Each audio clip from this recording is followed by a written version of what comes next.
नमो अरिहन्ताणं नमो सिद्धाणं नमो आयर्याणं नमो वज्रायाणं नमो लोये सौवसाहुणम् नत्वा जिनेन्द्रं गतसर्वदोषं सर्वज्ञदेवं हितदर्शकं च श्रीजैन सिद्धांत प्रवेशिकेयं विरचते स्वल्पधियां हिताय। परम मांगलिक गोपाल दास जी बरैया कृत जैन सिद्धांत प्रवेशिका का अध्ययन हम कर रहे हैं। हमारा जो प्रकरण चल रहा है वो कर्म की 10 अवस्था। जो कर्म है उसमें क्या क्या अवस्था होती है वो अभी हम पढ़ रहे हैं।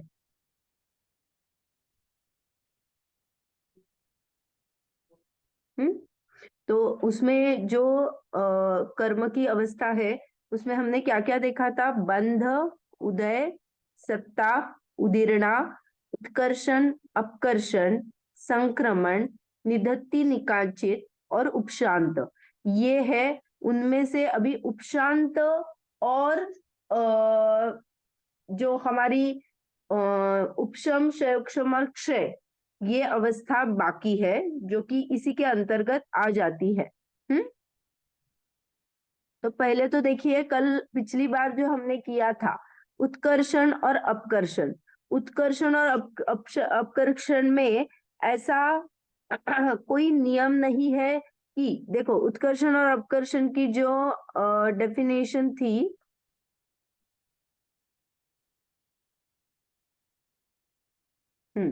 यहाँ पे नीचे है।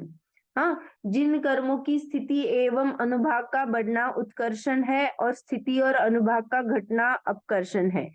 अगर मेरी स्थिति कायम रही और अनुभाग ही सिर्फ बढ़ा तब भी मैं उसे उत्कर्षण कह सकती हूँ, और वाइस वर्सा, अगर मेरा अनुभाग वैसा ही रहा, सिर्फ स्थिति बढ़ गई तो भी उसे उत्कर्षण ही नाम कहा जाएगा। सेम अपकर्षण के लिए भी ऐसा ही है कि अगर मेरी स्थिति कायम रही और सिर्फ अनुभाग का घटना हुआ तो भी वह अपकर्षण ही कहा जाएगा। और वैसे ही अनुभाग कायम रहा और स्थिति सिर्फ घटी तो भी अपकर्षण ही नाम कहा जाएगा। ओके, ये क्लियर है? आगे की बात। हाँ, सॉरी। आपने कहा ना क्लियर है तो मैंने कहा जी दीदी। हाँ, ठीक है, कोई बात नहीं। दीदी हाँ, एक बार अनुभाग अनुभाग बता दो ना। हाँ, बताती हूँ। ये थोड़ा सा रिवाइज करती हूँ, फिर अनुभाग के यहाँ पे आती हूँ। संक्रमण में मोहनीय की 28 प्रकृति में सिर्फ 2 प्रकृति ये होती है जो एक्चुअली डायरेक्ट क्षय को प्राप्त होती है। बाकी की सभी 26 प्रकृतियां पूरी दूसरे रूप होके ही नष्ट हो जाती है। इसको समझने के लिए एग्जाम्पल में मिथ्यात्व, सम्यक मिथ्यात्व और सम्यक प्रकृति, ये मिथ्यात्व के हमने 3 टुकड़े किए थे। तो ये जब जाता है, क्षय होता है, तो सम्यक प्रकृति का ही डायरेक्ट क्षय होता है। मिथ्यात्व और सम्यक मिथ्यात्व कैसे क्षय को प्राप्त होता है? वो संक्रमित हो जाता है।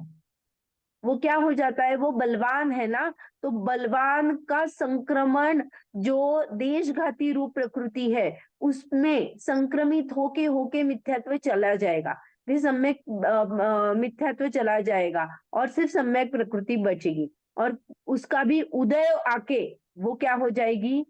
खत्म हो जाएगी। तो ऐसा ही अगर चारित्र मोहनी में घटाएंगे तो डायरेक्ट जाने वाली संज्वलन जो लोभ है वो एक ही प्रकृति है जो डायरेक्ट नाश को प्राप्त होती है। बाकी की कैसी होती है? अनंतानुबंधी, अप्रत्याख्यान रूप, अप्रत्याख्यान, प्रत्याख्यान रूप, प्रत्याख्यान, स्वंजलन रूप। स्वंजलन में भी क्रोध मान रूप, मान माया रूप, माया लोभ रूप। फिर लोभ का भी सूक्ष्म लोभ, और फिर वहां से सूक्ष्म लोभ भी गायब हो जाता है, नष्ट को प्राप्त हो जाता है। तो एक्चुअली सिर्फ जो सूक्ष्म लोभ है वही सिर्फ क्या होता है, एक्चुअली क्षय को प्राप्त हो जाता है, इसका नाश किया, बाकी की सारा संक्रमित होके होके क्या हो जाता है, नाश को प्राप्त हो जाता है। ओके, हमने जो गति का देखा था याद है, सिबुक संक्रमण, वैसा ही यहाँ पे इसमें लगाना। उदयावली में जब आता है तो वो अन्य रूप होके होके होके होके उसकी सत्ता घट जाएगी ना, क्योंकि वो तो बांधा तब तो कोई डेफिनेटली बांधा था ना, वो मनुष्य गति रूप आ रहा है, मनुष्य गति रूप तिरंज, तो वहां पे जो गतियां मैंने बांधी है वो तो उदय को प्राप्त हो रही है ना, तो वो तो घटते ही जा रही है ना। तो वैसे ही ये जो प्रकृतियां है मोहनीय की 26 प्रकृतियों का नाश डायरेक्टली नहीं होता है, संक्रमण रूप से ही होता है। ओके, अभी हम एक्चुअली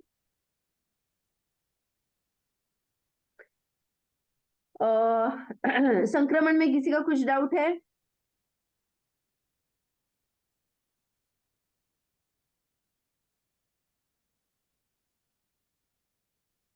नहीं है, बहुत बढ़िया। अभी जो देखने वाले हैं जो पिछला क्लास था उसका ही रिवीजन कर रहे हैं, निदत्ति और निकाचित। निदत्ति में क्या था, उदीर्णा और संक्रमण नहीं हो सकता है, और निकाचित में था उदीर्णा, संक्रमण, उत्कर्षण, अपकर्षण कुछ भी नहीं हो सकता है। ये निदत्ति और निकाचित दोनों प्रकृतियां जो प्रकृति में बांधती हूँ, निदत्ति और निकाचित रूप, ये पुण्य भी हो सकती है और पाप भी हो सकती है। इसका एक एग्जाम्पल देते हैं, इन दोनों प्रकृति को दृढ़तम और दृढ़तर प्रकृति कहा जाता है। क्योंकि क्या है वो वैसे निकलती नहीं है ना, जैसे मैं प्रकृति कुछ बांधती हूँ तो मैंने उसको संक्रमण कर दिया, मैंने उसका अपकर्षण कर दिया, और ताकि वो क्या हो गई, ढीली हो गई और चली गई, ऐसा नहीं है। जैसा मैंने बांधा है उसका उदय उसी इंटेंसिटी से, उसी स्थिति से आएगा, मैं उसमें फेरफार नहीं कर सकती हूँ। ऐसे ये निदत्ति और निकाचित है। अगर आपने अच्छे तरह से देखा होगा तो निकाचित जो भी प्रकृतियां है उनमें उदीर्णा, संक्रमण, अपकर्षण, उत्कर्षण नहीं हो सकता है, और निदत्ति में जो है वो उदीर्णा और संक्रमण नहीं होता है, तो निकाचित में निदत्ति शामिल हो जाती है ना, क्योंकि उनका भी नहीं हो रहा है ना, तो वो उसमें शामिल हो जाती है। मैं इसका एक सिर्फ एग्जाम्पल दे रही हूँ कि तीर्थंकर प्रकृति जो हमने बांधी है तो वो कैसी है, निकाचित रूप है। देखो उसका उत्कर्षण अपकर्षण नहीं होता है, वो पाप रूप कन्वर्ट नहीं होती है, उसकी उदीर्णा भी नहीं होती है। तो ये क्या है, तीर्थंकर प्रकृति कैसी है, निकाचित वाली है। ओके, अगर मैं आगामी आयु बांधती हूँ, मैंने देवगति की आयु बांध ली है, तो भी मेरी सिचुएशन कैसी रही, उसमें भी क्या होता है, निकाचित जैसी ही अवस्था हो जाती है, क्योंकि उसमें क्या हो जाता है, अब आयु का क्या हो सकता है, पहले तो संक्रमण होता ही नहीं है, उदीर्णा भी नहीं होती है क्योंकि मैंने आयु बांध ली है, उत्कर्षण अपकर्षण नहीं कर सकती हूँ, तो ये सब क्या हो गई, निकाचित जैसी हो गई। और जो पुण्य प्रकृतियां है जिसमें हम लगाएंगे, तो ये भरत चक्रवर्ती, वो ऐसा नहीं बोल सकता है कि अब मुझे भरत चक्रवर्ती बनना ही नहीं है, नहीं, आपने वो बांधी है ना उस इंटेंसिटी से, तो आपको वो पूरी भोगनी ही पड़ेगी, 6 खंडों को जितना ही पड़ेगा, पूरा उसका जो लाइफस्टाइल है वो करना ही पड़ेगा। तो ये कैसी है, निकाचित जैसी है। ये जो बड़े बड़े पद मिलते हैं ना, नारायण, प्रति नारायण, ये सब क्या है, उनको वो उस पद के हिसाब से उनको उनकी जो सिस्टम है वो चलानी ही पड़ती है, तो हम उसको एग्जाम्पल के तौर पे निकाचित जैसा कहते हैं। ओके, ये क्लियर है अभी? तो अभी हम उपशम जो एक ही रह गया है उसी को मेनली देखो उपशम और उपशम, तो पहले अनुभाग को जानना है। मैं आपको बाद में थोड़ा सा बताऊं तो चलेगा क्या अनुभाग का, क्योंकि ना उसका डायग्राम लेके ही बताना पड़ेगा, और अपना जो ये है वो क्लियर होके हमें जो उपशम देखना है तो उसमें वो मैं वे इंक्लूड कर दूंगी। ओके है आपको? क्योंकि हम जो वर्ग वर्गना स्पर्धक ये सब देखने वाले हैं ना आगे, यहाँ पे जो हमारे 2-3 प्रश्न जो बाकी है, देखो निश्चित तो हो गया, ये स्पर्धक वर्गणा वर्ग ये सब अनुभाग के संदर्भ में है, तो वो अनुभाग का टॉपिक पूरा वहां पे क्लियर हो जाएगा। चलेगा?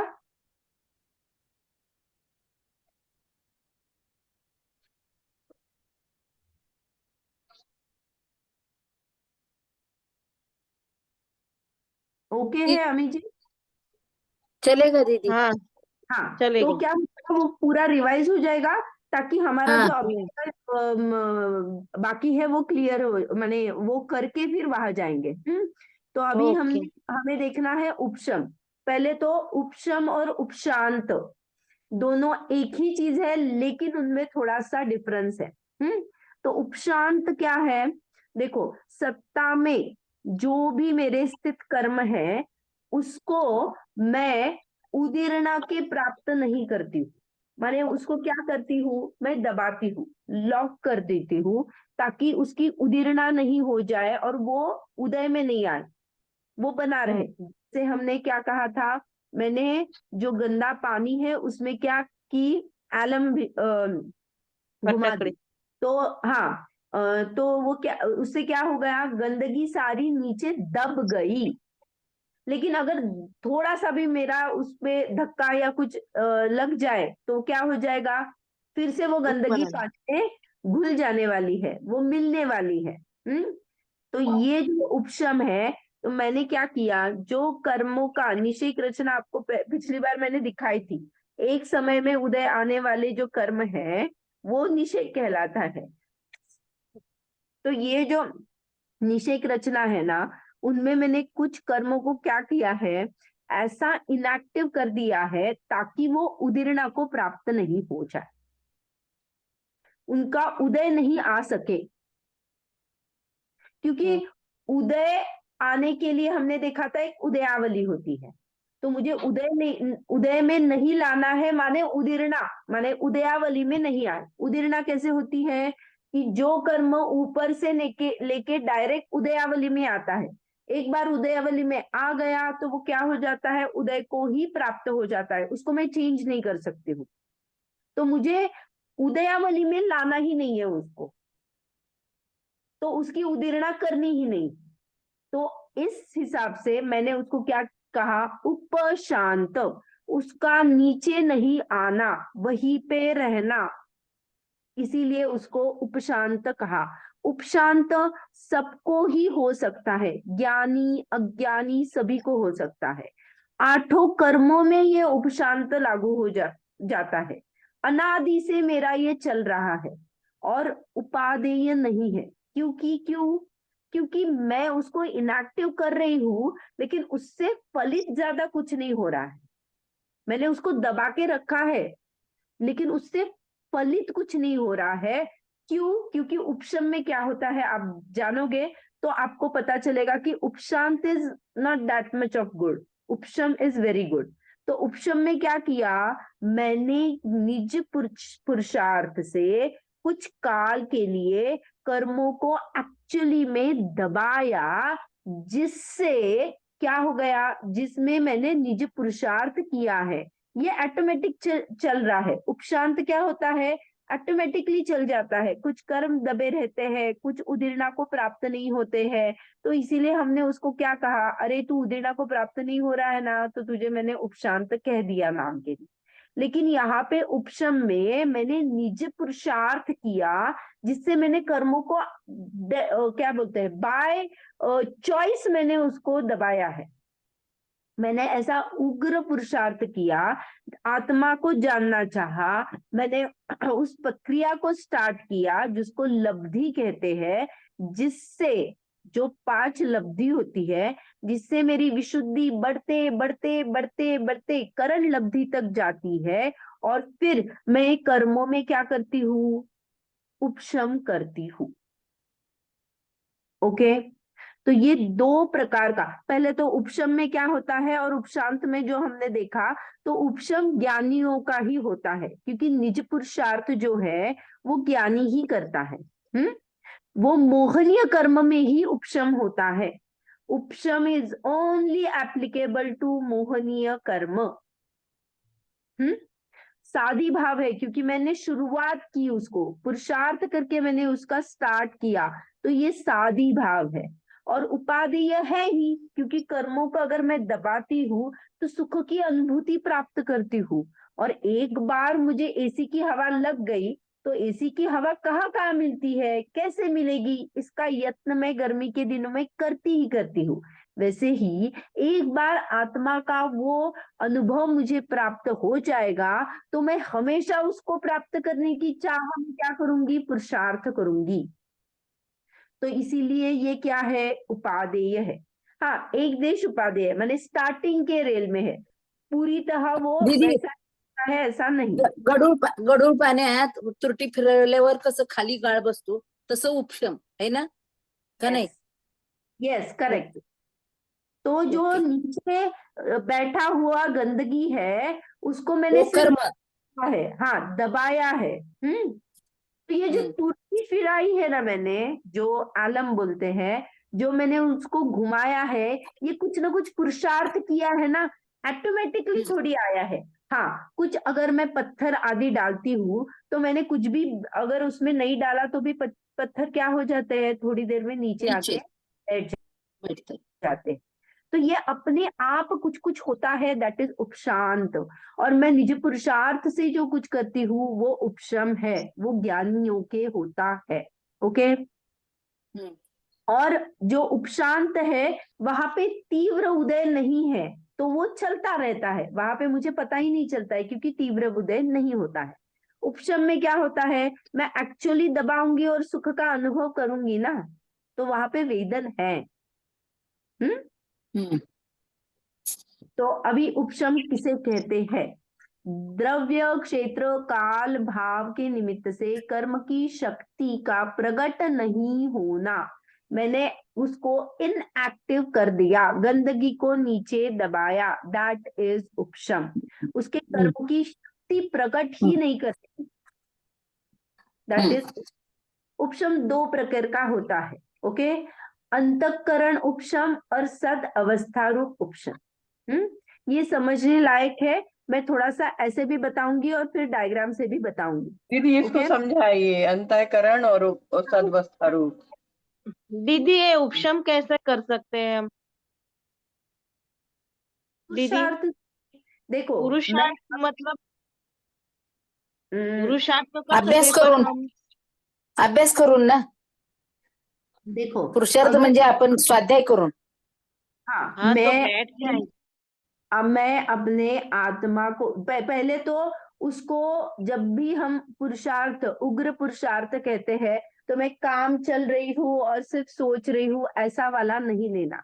मैंने हम्म, सब जितना भी, देखो हमने योग पढ़ा था, तो मैंने सब क्या किया, बंद किया, जहां जहां कषाय, योग, जितने जितने माध्यमों से आस, क्या किए, थोड़े देर के लिए पॉज किए, तो मैंने एक जगह पे शांत बैठ गई, जहां पे मुझे ज्यादा हिलना डुलना नहीं, जैसे सामायिक के काल में बहुत लोग करते हैं।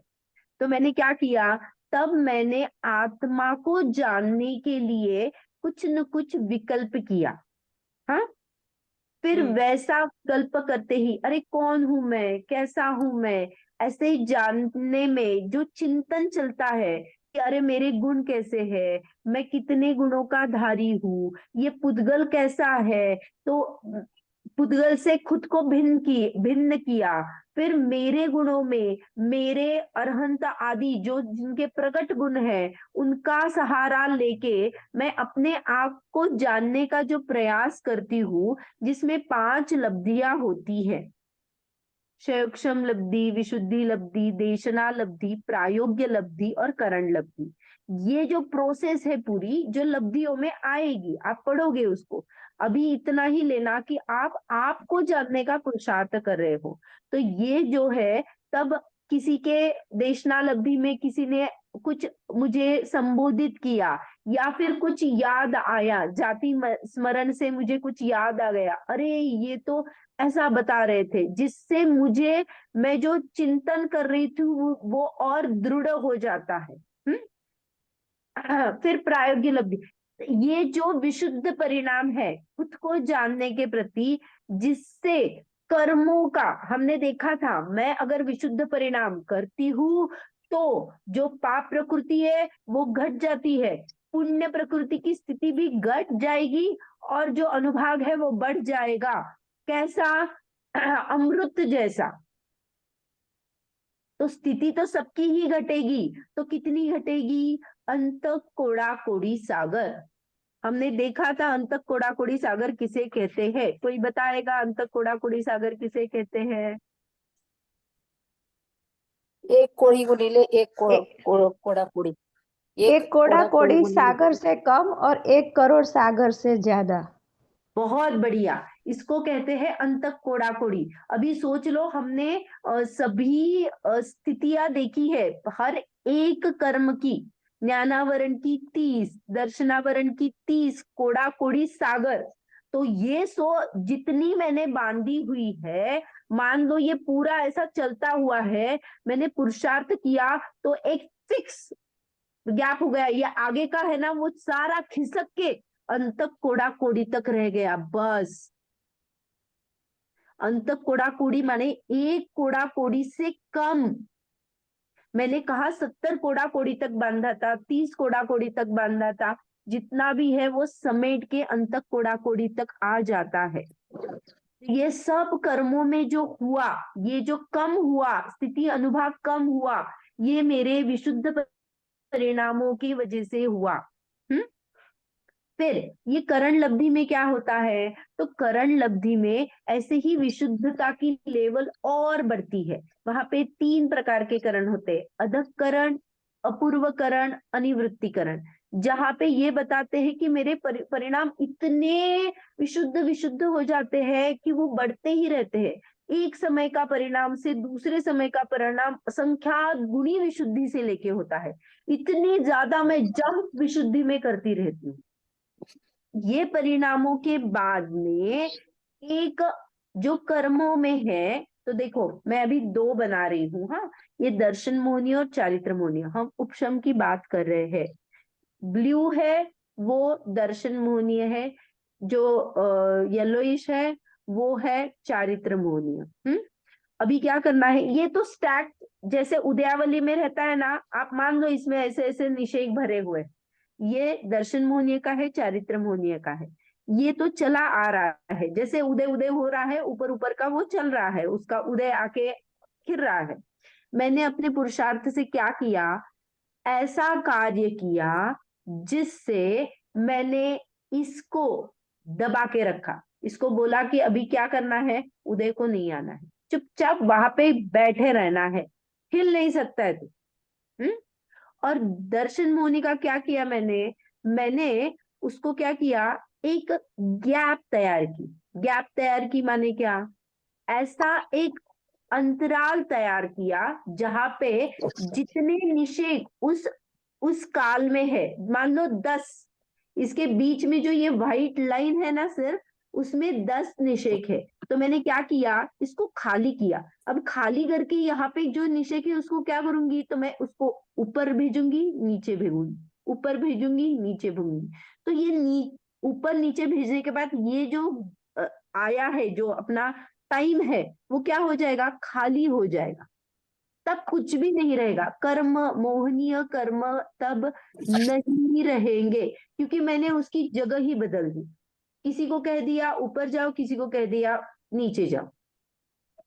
ओके, इतना क्लियर है?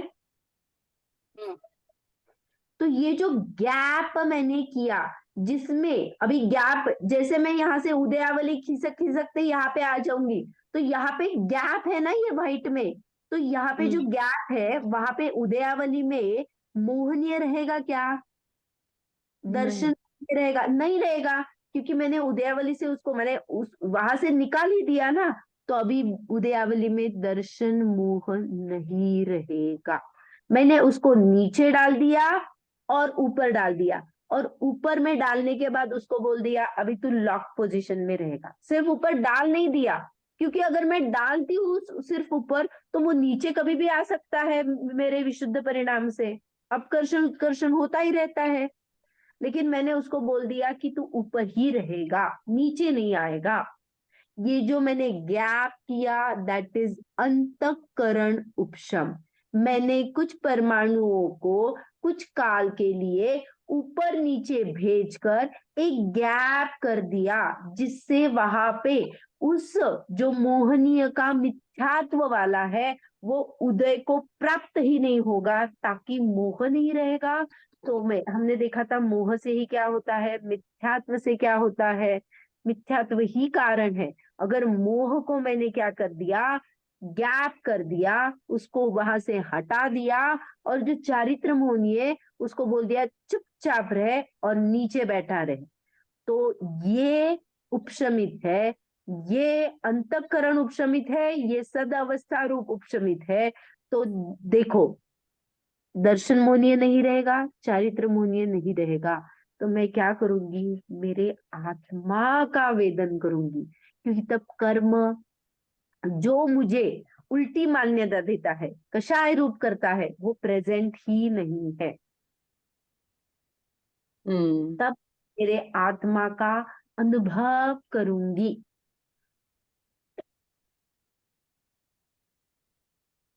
क्लियर है? जी।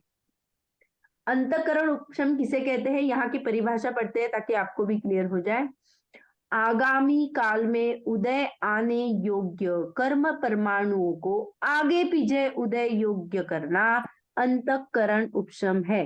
इसी को दूसरे नाम से माने प्रशस्त उपशम से के नाम से कहा जाता है।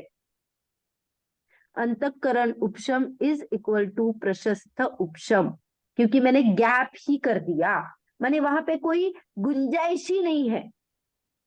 क्या है गुंजाइश नहीं है? क्योंकि अगर मैं चारित्र मोहनीय का धक्का भी लग गया तो क्या हो सकता है, कर्मों का उदय आ सकता है, क्योंकि मैंने उपशम तो कर दिया था, लेकिन उसी जगह पे वो प्रेजेंट है और सिर्फ दबे हुए हैं।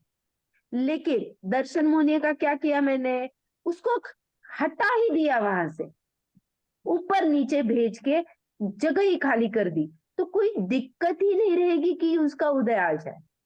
वहां पे पूरी खाली कर दी जगह। दैट इज अंतःकरण उपशम, प्रशस्त उपशम। और सदावस्था रूप उपशम किसे कहते हैं? वर्तमान अवस्था को छोड़कर आगामी काल में उदय में आने वाले कर्मों की सत्ता में रहना। माने कर्मों की सत्ता है, यहाँ पे सत्ता नहीं थी, यहाँ पे सत्ता है, प्रेजेंट है, लेकिन दबा के रखा है, उदय योग्य नहीं है, मैंने दबा के रखा। दैट इज सद अवस्था रूप उपशम। ये दोनों चीजें क्लियर है? हाँ जी। हम्म। तो हमने क्या देखा था कि एक प्रशस्त उपशम होता है, एक अप्रशस्त उपशम होता है। प्रशस्त उपशम में क्या होता है, गैप क्रिएट करते हैं, और अप्रशस्त उपशम में क्या होता है, मैंने उसको ही सिर्फ क्या किया, इनएक्टिव कर दिया। ओके।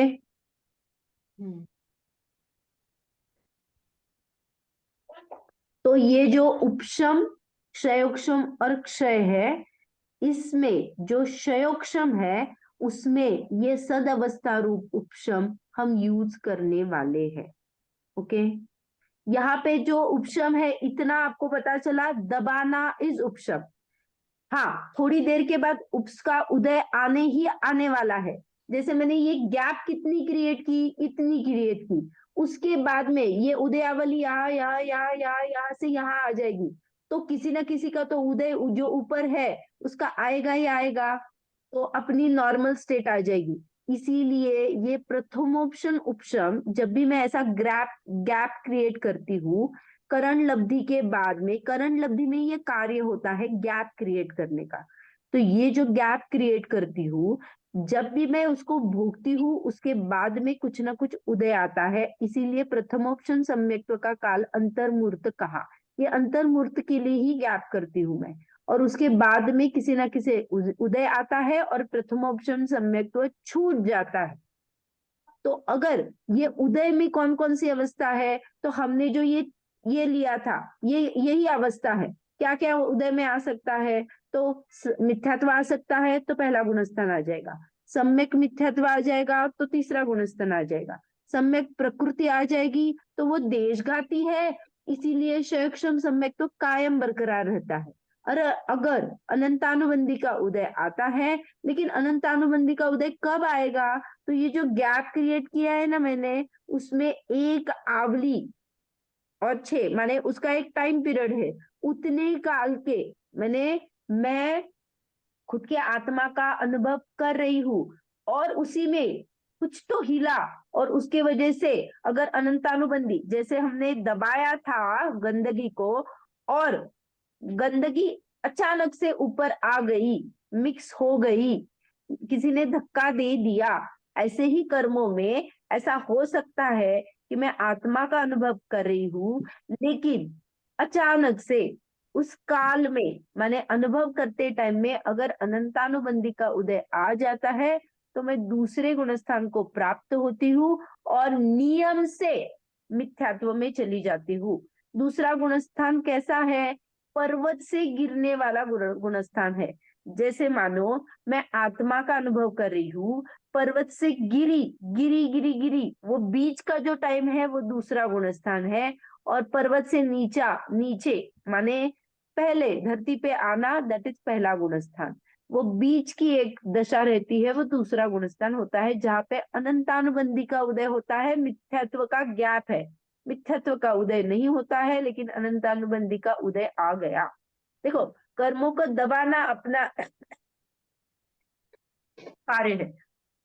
आप ऐसा कंफ्यूज मत होना कि मुझे अभी अनंतानुबंधी को दबाना है, मिथ्या दर्शन मोहनीय का प्रशस्त उपशम करना है, अनंतानुबंधी का अप्रशस्त उपशम करना है। नहीं, मुझे क्या करना है? मुझे आत्मा को जानना है। मैं जानने देखने वाला हूँ। मैं अगर अभेद अखंड आत्मा का अनुभव कर दूं, तो ये कर्मों में ऑटोमेटिकली हो जाता है। उसके लिए मुझे कुछ करना नहीं है।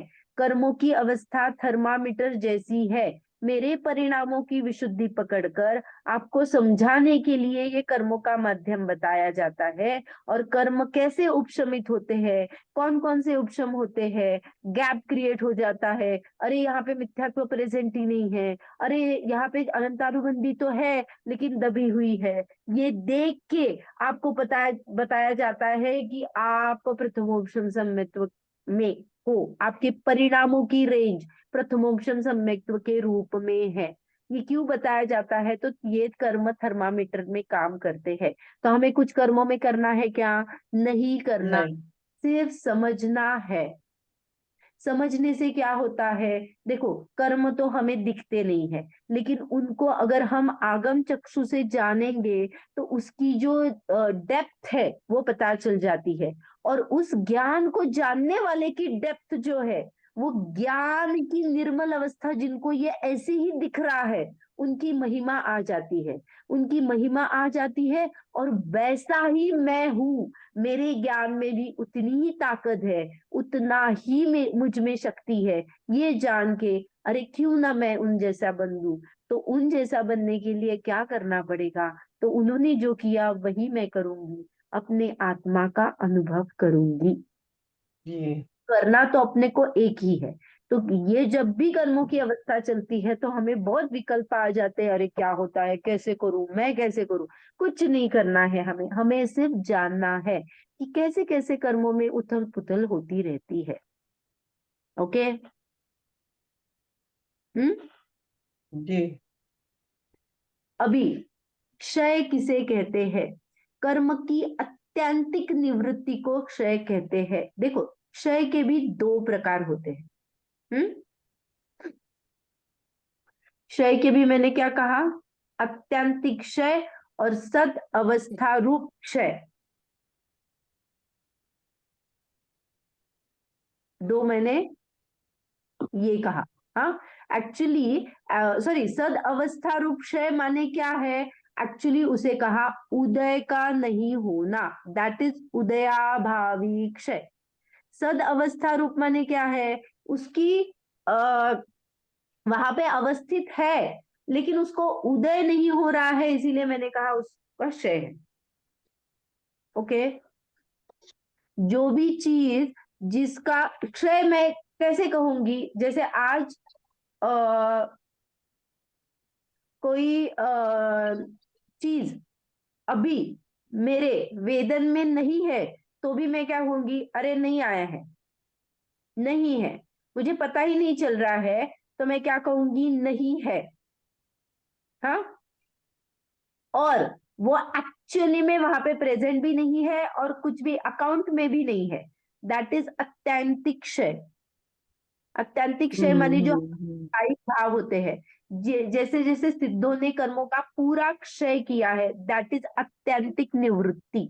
मैंने शायिक भाव प्रकट किया, तो जो जो शायिक भाव प्रकट किया उसके प्रतिपेक्षी जो कर्म है, जैसे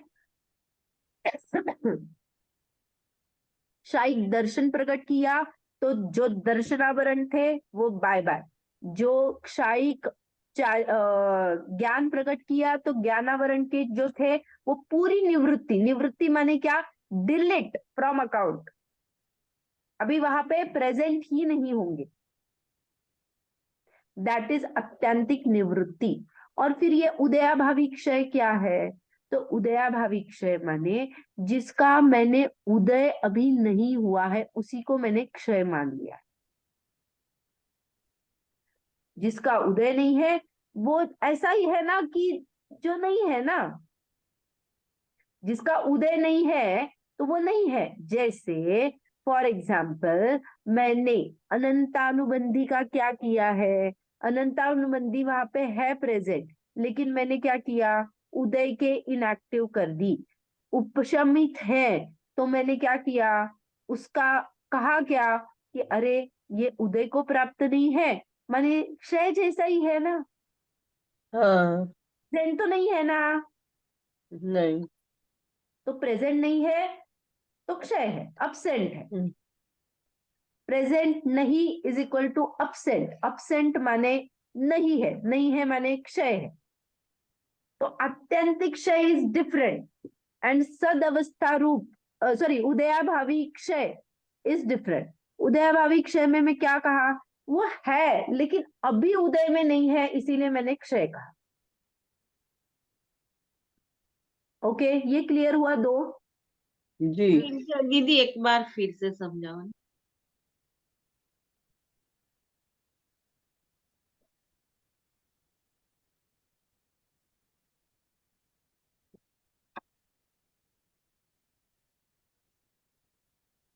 ये पहले दो चीजें उपशम की क्लियर हुई है। जी। हाँ, उसके लिए एक एग्जाम्पल छोटा सा बताती हूँ। कोई जुलूस चल रहा है, हाँ, जुलूस चल रहा है, एम्बुलेंस आ गई तो मैंने क्या कहा?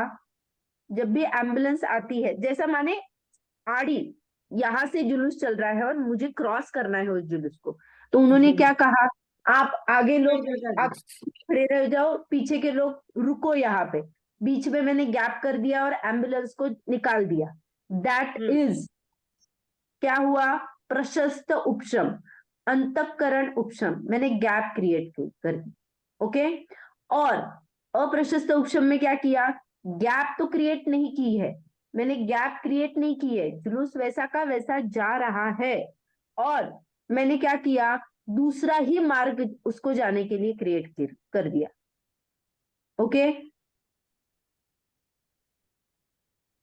क्लियर हुआ? उसको सदअवस्था सदअवस्था उपशम कहेंगे, हाँ, जो सद अवस्था। नया मार्ग दिया। हाँ, मैंने उन्हीं को स्टैचू कर दिया। जुलूस जो जा रहा था उनको स्टैचू कर दिया और मैंने एम्बुलेंस को दूसरे मार्ग से निकाल दिया। उनको बोला कि आप चलो मत, ये एम्बुलेंस आगे जाके चली जाएगी, उसको जाना है वहां पे। आप स्टैच्यू हो, आप हिलो में, आप जैसे जैसे आगे जाओगे तो वो पार नहीं कर पाएगी एम्बुलेंस। गैप क्रिएट करना इज अंतःकरण उपशम, जो कि प्रशस्त उपशम कहा जाता है, और वो एक्चुअली बहुत कार्यकारी होता है। सद अवस्था रूप उपशम है, कार्यकारी है, पर उदय आ भी सकता है। हम्म, ये क्लियर हुआ अभी? दीदी गैप क्रिएट किया तो हाँ, अंतरकरण उपशम कहलाएगा, वो प्रशस्त उपशम कहलाता है। यस, अंतःकरण परिणाम, अंतःकरण उपशम, दैट इज प्रशस्त उपशम, जिसमें गैप क्रिएट करते हैं। मैंने ऊपर नीचे ढकेल के बीच में कुछ भी नहीं रखा है, उसका द्रव्य ही नहीं रखा है। मिथ्यात्व के द्रव्य को उठा के ऊपर नीचे भेज दिया, मैंने उसमें गैप क्रिएट कर दी, दैट इज प्रशस्त उपशम। और अप्रशस्त में उसी जगह पे है, लेकिन मैंने उनको बोला कि pin drop silence, like a rock steady, चुपचाप बैठे रहो, कुछ भी नहीं करना है आप।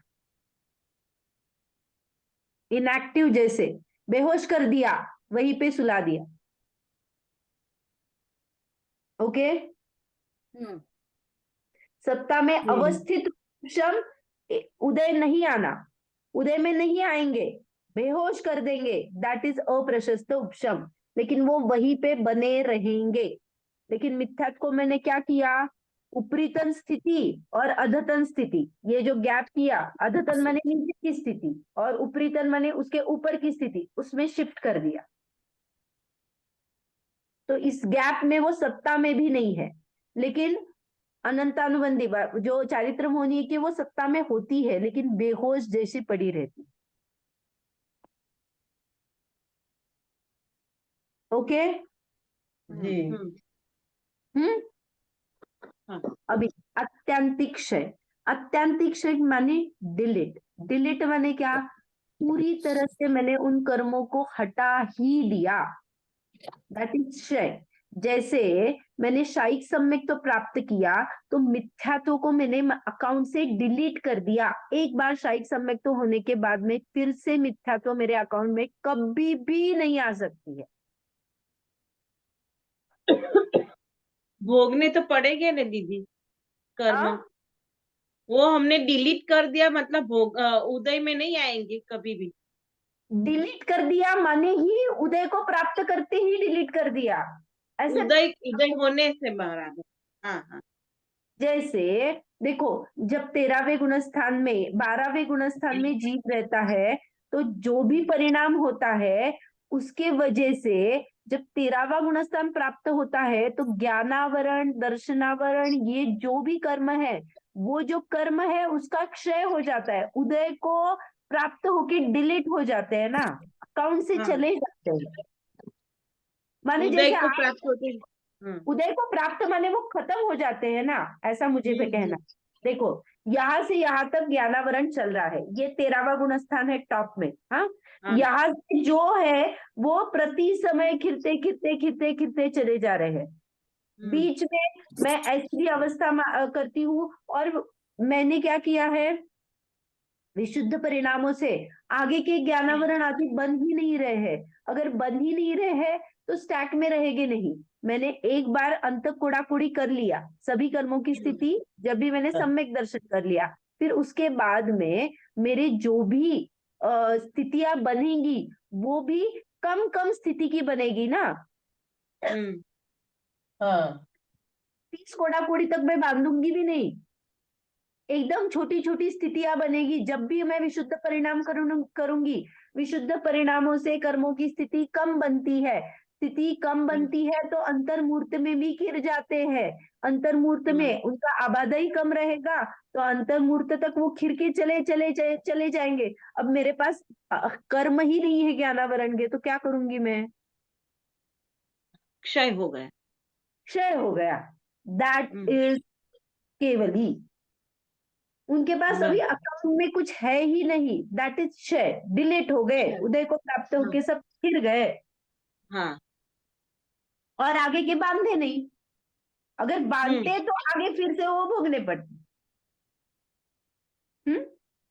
हाँ हाँ, और निर्जरा इसीलिए कही, जो मोक्ष मार्ग में कही हुई निर्जरा है, जो हमने कहा था, मैंने तप आदि विशुद्ध परिणाम किए, संयम आदि के भाव किए, तो बहुत कुछ आके अकाउंट से चला जाता है ना।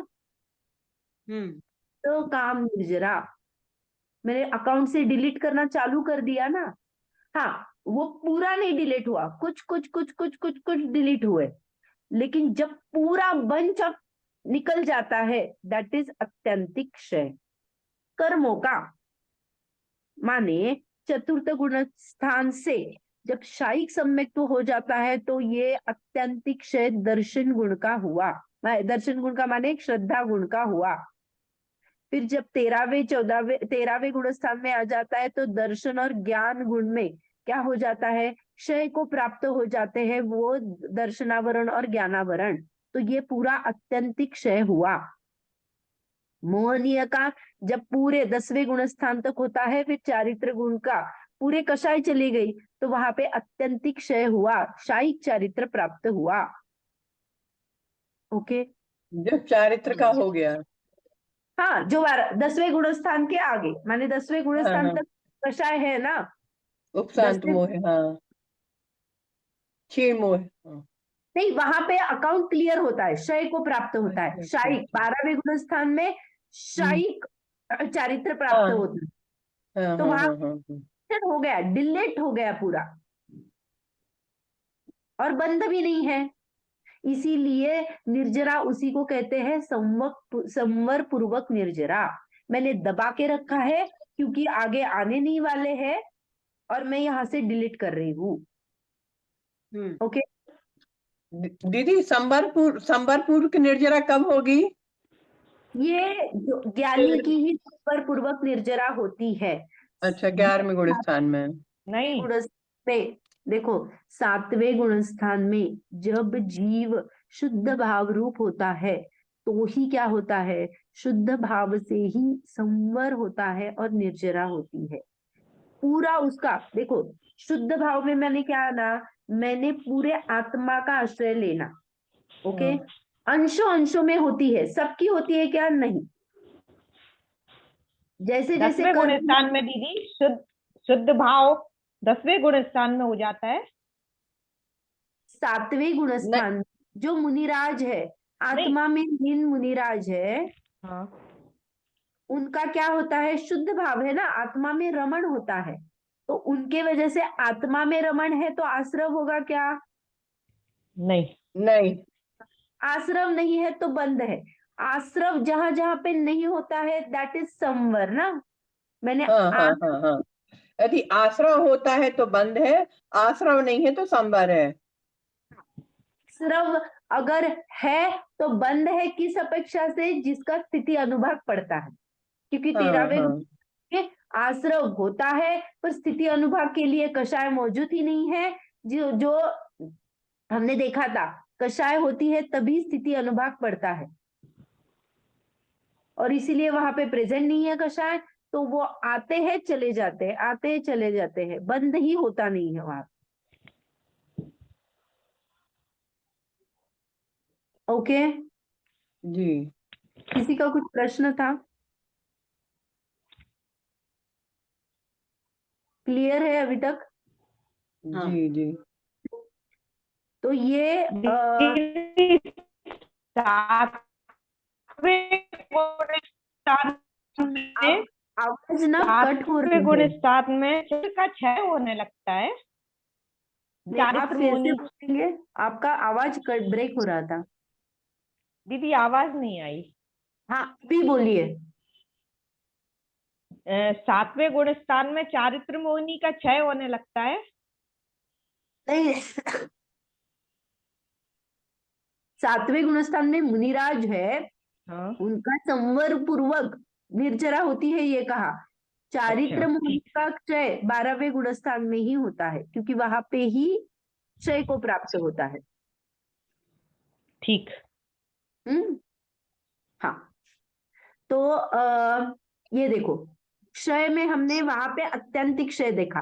अभी दूसरा जो है उदयाभावी क्षय, उदय अभाव में क्षय माने बिना फल दिए आत्मा के कर्म का संबंध छूटना, दैट इज उदयाभावी क्षय। ओके तो देखो ये कैसे कहा हमने, देशघाती सर्वघाती और देशघाती प्रकृतियां देखी थी, याद है? हम सिंपल मिथ्यात्व, सम्यक मिथ्यात्व, जी। प्रकृति देखेंगे। ये जो सम्यक मिथ्यात्व है, मिथ्यात्व और सम्यक मिथ्यात्व, ये क्या है? सर्वघाती प्रकृति है। और सम्यक प्रकृति देशघाती प्रकृति है। हाँ, अभी उदयाभावी क्षय देख रहे हैं। उदयाभावी क्षय बिना फल दिए आत्मा से उसका संबंध छूटना। तो देखो अगर मिथ्यात्व है तो मिथ्यात्व का फल मिथ्यात्व रूप ही होना चाहिए ना। अगर मैं मिथ्यात्व को सम्यक मिथ्यात्व और सम्यक मिथ्यात्व को सम्यक प्रकृति रूप करती हूँ, कन्वर्ट करती हूँ, संक्रमण करती हूँ, तो ये मिथ्यात्व का एक्चुअली मिथ्यात्व रूप उदय आ रहा है क्या? नहीं, सम्यक प्रकृति रूप कन्वर्ट होके आ रही है। तो इसका जो फल देना था वो क्या हुआ? मिथ्यात्व रूप नहीं आया। तो जैसा देना था वैसा नहीं आया, इसीलिए उसको उदयाभावी क्षय कहा। माने वो क्या हो गई? देशघाती रूप कन्वर्ट हो गई और उदय को प्राप्त हो गई, छूट गई। लेकिन छूट तो गई, लेकिन वो उस रूप से उदय आई क्या? नहीं आई। तो इसीलिए उसको उदयाभावी क्षय कहा। उदय अभावी क्षय, जैसा था वैसा, जैसा बांधा था, सर्वघाती थी, वैसा उदय में नहीं आना, दैट इज उदय अभावी क्षय। उदयाभावी क्षय ये दीदी मतलब ये ये देशघाती उदयाभावी क्षय हुआ कैसे? बिना देखो, फल दिए आत्मा से कर्म का संबंध कैसे छूटा? हाँ, तो जब भी मैंने क्या किया, ये मिथ्यात्व, सम्यक मिथ्यात्व, सम्यक प्रकृति है, तो मैंने क्या किया? क्षय क्षमिक सम्यक तो प्राप्त किया। जो मैंने हाँ। अंतःकरण किया था, याद है? यहाँ पे ज्ञात किया, ज्ञात जी। किया के बाद में सम्यक प्रकृति का यहाँ पे उदय आया। सम्यक हाँ। प्रकृति है, देशघाती है। वो अगर देशघाती प्रकृति है तो उसमें चल मल अगार दोष आएंगे, लेकिन सम्यक में छूटेगा क्या? नहीं छूटेगा। नहीं। अभी यहाँ पे जो मिथ्यात्व और सम्यक मिथ्यात्व है वो भी मौजूद है ना उस समय में। हाँ हाँ हाँ। वो कन्वर्ट होके कैसे आ रही है? जैसे हमने गति का किया था ना, वैसे ये भी अभी मिथ्यात्व सम्यक प्रकृति रूप कन्वर्ट होके आती है, हाँ हाँ क्योंकि हाँ। का उदय एक टाइम में रहेगा। मतलब तो ये जो मिथ्यात्व और सम्यक मिथ्यात्व सम्यक प्रकृति रूप उदय में आ जाते हैं। वो कन्वर्ट होके उदय में आती है और शायुक शमिक सम्यक तो कन्वर्ट। मेरा करार रहता है। देखो सत्ता में तो वो पड़ी है कि नहीं, निषेक रचना में पड़ी है। जैसे हमने तिर्यंच गति में लगाया था, तिर्यंच गति पड़ी है, लेकिन अभी मेरी मनुष्य आयु चल रही है तो वो क्या हो गई? उस रूप कन्वर्ट होके आ गई। हाँ हाँ हाँ। यहाँ पे मिथ्यात्व और सम्यक मिथ्यात्व और सम्यक प्रकृति तीनों पड़ी हुई है। अगर सम्यक प्रकृति का उदय आया तो ये दोनों है ना, वो उस रूप कन्वर्ट होके आ जाती है। जो बलवान है उस रूप कन्वर्ट होके आएगी, वो जिसका उदय आया है, तो ये हर बार कन्वर्ट होके उदय में आएगी। तो उसने अपना जो सर्वघातीपना वैसा वाला फल दिया क्या? नहीं दिया। उसने देशघाती रूप दिया ना, माने उसका उदय था, लेकिन वो वैसी वाली उदय को प्राप्त हुआ क्या? नहीं। तो उसने उसका फल दिया क्या? नहीं दिया। नहीं। देशघाती रूप दिया, लेकिन उससे उसको फल माने नहीं दी। हाँ, माने जैसे सर्वघाती का जो फल है जिससे मुझे मिथ्यात्व गाढ़ा मिथ्यात्व प्रकट होता है, वैसा वाला किया क्या? नहीं। नहीं। अपना फल नहीं दिया, इसलिए बिना हम्म। फल ये बिना फल दिए माने क्या, सर्वघाती रूप फल दिए बिना आत्मा से वो देशघाती रूप कन्वर्ट हो गई और छूट गई, दैट इज उदया। हम्म। अब क्लियर हुआ? जी जी हाँ। जी हम्म। जी। उदया दीदी भावी सर्वघाती कौन सी प्रकृतियां हुई? से सर्वघाती प्रकृति सर्वघाती कौन सी हुई? मिथ्यात्व और सम्यक मिथ्यात्व। सर्वघाती प्रकृति मिथ्यात्व और सम्यक मिथ्यात्व हुई, और सम्यक प्रकृति एक देशघाती हुई। है। हमने जब देशघाती और सर्वघाती घाती कर्मों में लगाया था, वहां पे हमने सर्वघाती और देशघाती के अलग अलग टेबल बनाए थे। सर्वघाती कौन सी है, देशघाती कौन सी है। तो ज्ञानावरण में हमने मैक्सिमम लगाया था कि मति, श्रुत, अवधि और मनपर्याय ये क्या है, देशघाती है। केवल हाँ। ज्ञानावरण सर्वघाती है। सर्वघाती कौन सी? केवल ज्ञाना ज्ञानावरण। केवल ज्ञानावरण। वैसे ही केवल दर्शनावरण, 5 निद्राएं, ये क्या है, सर्वघाती है। और जो चक्षु और चक्षु अवधि ये क्या है, देशघाती है। मोहनीय में अगर लगाएंगे तो मोहनीय भी था, मैं चार्ट दिखाऊं क्या आपको? एक मिनट।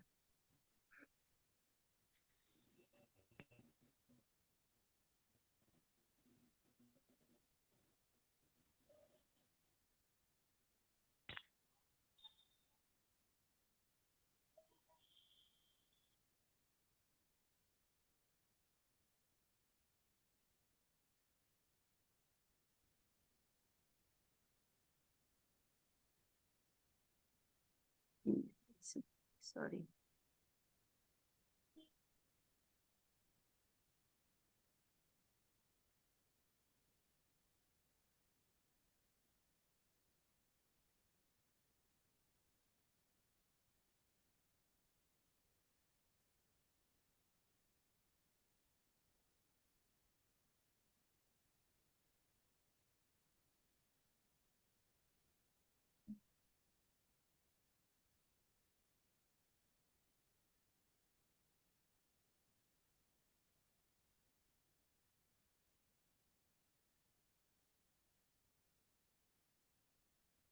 ये देखिए, हाँ। तो हमने सर्वघाती में देखो यहाँ पे भी सम्यक्त्व लिखा है, दैट इज सम्यक प्रकृति, और मिथ्यात्व और सम्यक मिथ्यात्व सर्वघाती है। अनंतानुबंधी, अप्रत्याख्यान, प्रत्याख्यान सर्वघाती है। और संजुलन और हास्यादि नौकशाय देशघाती है। तो ये जो कन्वर्ट होता है देशघाती रूप, तो उसका फल वैसा नहीं आता है, दैट इज उदया भावी क्षय।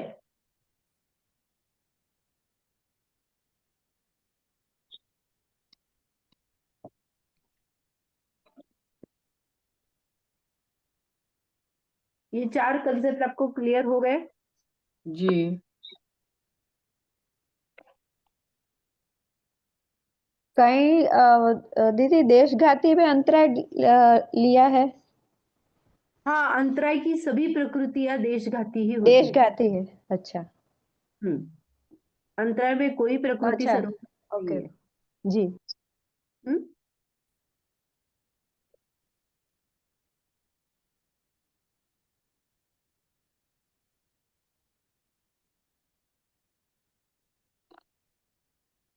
तो ये जब भी सर्वघाती टू देशघाती कन्वर्ट होती है ना, तो उसका अनुभाग एकदम मिनिमम होता है।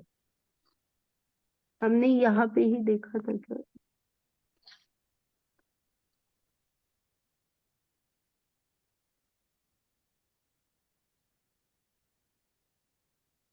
नहीं, ठीक है। तो दीदी चार्ट एक बार। फिर से दिखाओ, मैं आपको भेज दूंगी। ठीक है ओके। दीदी, डाल दीजिए। हाँ, याद करना है ये। आपके इसमें भी है प्रश्न, रुको मैं बताती हूँ। अपने इसमें सर्वघाती और देवघाती प्रकृतियों का प्रश्न है ना? हाँ, करवा दिया है शायद आपने। हाँ 232 पे प्रश्न 232 शेष घाती कर्म।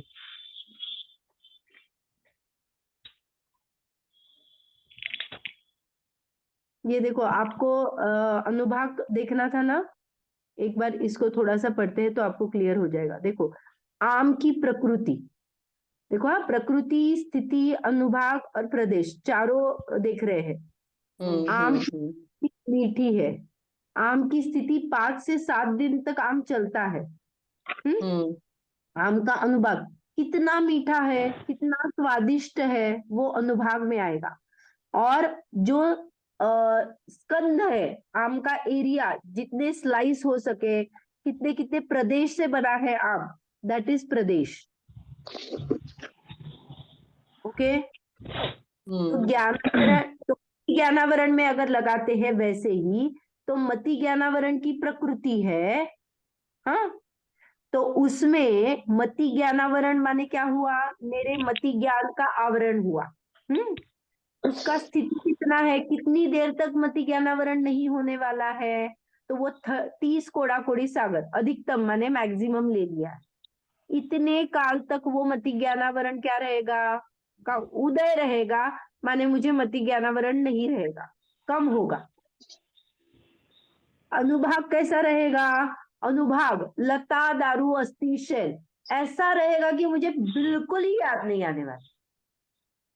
और अगर लता जैसा होगा तो अरे कुछ कुछ तो पता चलेगा। ओके, और मति ज्ञानावरण के प्रदेश माने जो कर्म परमाणु है उनको प्रदेश का।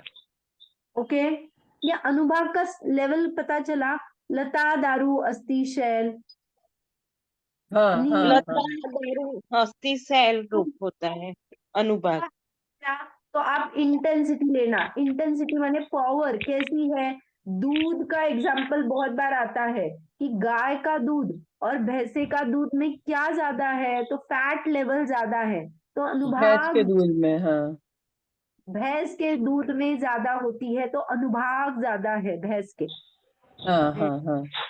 अनुभाग में कभी भी इंटेंसिटी लेना, कैसा वाला होगा, कितने बहुत टाइम में मैंने आपको ये भी दिया था, अगर पाप कर्मों का उदय आ रहा है मेरे, तो क्या हो सकता है, एक तो खरोच लग सकती है, एक मेरा पैर ज्यादा जख्म हो सकती है, माने सिर्फ खरोच नहीं है, ज्यादा जख्म है, एक तो डिसलोकेट हो सकता है, माने वहीं पे टूट गया, और एक तो पूरा ही कट गया। ऐसा अनुभाग लेवल हो सकता है कर्मों के उदय में। क्लियर हुआ आपको अनुभाग? हाँ दीदी, इसमें लता दारू का मतलब क्या लेना? दारू माने वो ये है ना, देव दारू बोलते हैं, देखो, लकड़ी लकड़ी, हाँ हल्की। वो वाली देव दारू लकड़ी, जिसको हम थोड़ा सा मोड़ भी सकते हैं, वो उससे चेयर आदि बनती है को। थोड़ी सूखी, थोड़ी ऐसी लकड़ी के जो मोड़ेगे तो भी टूटेगा नहीं। Yes yes, okay. तो अभी हमारा उपशम सभी को क्लियर है, उपशम में कोई डाउट है? और क्षय नहीं। दोनों चीज लिया। देखो, क्षय में और एक बोलते हैं, हम एलोपैथी आदि दवा लेते हैं, उससे क्या हो जाता है, टेम्पररी हमें अच्छा लगता है, लेकिन आयुर्वेदिक आदि जो दवाई होती है वो समूल नाश करती है, रूट कॉज तक जाती है, और डिजीज का पूरा समूल नाश करती है। तो वैसा ही है, आयुर्वेदिक जो है वो हमेशा के लिए नाश करने वाली, वो अत्यंतिक क्षय वाली है, और जो एलोपैथी है टेम्पररी दबाती है, बाद में उसकी इफेक्ट्स तो आने ही वाले हैं। तो एक्चुअली क्षय को प्राप्त नहीं है, वो दबी हुई है। वैसा वाला इफेक्ट नहीं आता है उसका। क्लियर है आपको? तो क्षय और उपशम, उपशम में हमने आज 2 चीजें देखी, एक प्रशस्त अप्रशस्त, और क्षय में भी 2 चीजें देखी, एक अत्यंतिक क्षय और एक सद अवस्था सॉरी, उदयाभावी क्षय। हम्म हम्म तो ये चार हम्म। चीजें जो हमने अभी देखी, उसका अभी हम क्षयोक्षम की परिभाषा में यूज करने वाले हैं। नेक्स्ट इज क्षयोक्षम। तो क्षयोक्षम क्या होता है? तो जहाँ पे उपशम भी होता है, क्षय भी होता है और उदय भी होता है, तो ये मिलीजुली अवस्था क्या है? तो उसमें ही हमना लगाना। जैसे मैंने क्षयोक्षम, मैंने चतुर्थ गुणस्थान, मैं जो जहाँ पे सम्यक प्रकृति का उदय लिया ना, तो जो उदय किसका है? देशघाती प्रकृति का उदय रहता है। क्षय किसका हुआ? तो मैंने अभी के वर्तमान कालीन और भविष्यकालीन सभी को क्या किया? ये क्षय और उपशम किया। वर्तमान कालीन को क्या किया? देशघाती रूप कन्वर्ट किया, माने क्षय हो गया। और जो उदय, भावी में उदय में आने वाले हैं, उनको इनएक्टिव कर दिया, उपशम कर दिया, दैट इज क्षयोक्षम। और इसी क्षयोक्षम की वजह से जीव पूरा सम्यक्त्व अवस्था में बहुत साल तक, उत्कृष्ट उसकी 66 सागर तक है, तो इतना देर तक रह सकता है। ये छूटने वाला उपशम नहीं है। जैसे हमने प्रथम उपशम सम्यक्त्व में क्या देखा था? वो एक अंतर्मुहूर्त काल का ही है, हमने गैप क्रिएट किया था, उसके बाद किसी ना किसी का तो उदय आने वाला है। लेकिन ये जो क्षयक्षम है, उसमें क्या होता है? अभी के जो सम्यक्त्व में अगर क्षयक्षम को घटाएंगे, तो मैंने 7 प्रकृति में क्या किया, मैंने दर्शन मोहिनी और चारित्र में क्या किया, और जो अपना मति ज्ञान और शुद्ध ज्ञान का क्षयक्षम है, उसमें क्या होता है, वो हम कल देखेंगे। ओके, तो क्षयक्षम पूरा अच्छी तरह से देखेंगे कि क्या होता है। अभी हम क्षयक्षम ही भोग रहे हैं। किसी किसी को दबा के रखा है, ज्ञान के लेवल पे कुछ दबा हुआ है, कुछ उदय में नहीं आ रहा है, इसीलिए उसका क्षय है, और किसी का तो उदय चल ही रहा है। दीदी एक चीज बता दीजिए, मिथ्यात्व के 3 टुकड़े बताए, एक कौन कौन से, एक बार रिपीट कर दीजिए। वह सम्यक प्रकृति मिथ्यात्व और सम्यक प्रकृति। हाँ हाँ हाँ। तो सम्यक मिथ्यात्व है ना, ये बहुत गाढ़ा होता है। इसको मैंने क्या किया, 2 टुकड़ों, मैंने जो पहला था उसमें बहुत सारा अंशों में मैंने सम्यक मिथ्यात्व को दिया, और सम्यक हाँ मिथ्यात्व से फिर बहुत अंशों में सम्यक प्रकृति में दिया। तो ये जो 3 टुकड़े हुए ना, तो वैसे ही पावर वाले हैं। मिथ्यात्व फिर भी गाढ़ा है, उससे कम हाँ। मिथ्यात्व है, और सम्यक प्रकृति एकदम ढीली है, इसीलिए देशघाती है वो। अच्छा, मिथ्यात्व प्रकृति हाँ, ढीली है, मिथ्यात्व प्रकृति ढीली है। ढीली है, देशघाती है। अच्छा उसका अच्छा। मोबिलिटी ज्यादा नहीं है, ताकि वो मेरे मेरे आत्मा का घात कर दे। हम्म। हम्म जी जी जी। भी अपना टाइम हो चुका है। अभी जिनवानी स्तुति करते हैं, फिर किसी को प्रश्न है। निज निधि निज निज मैं बताई यह अनंत उपकार है, इसके लिए जिनवानी माँ को वंदना सतवार है। शायद स्वर्ग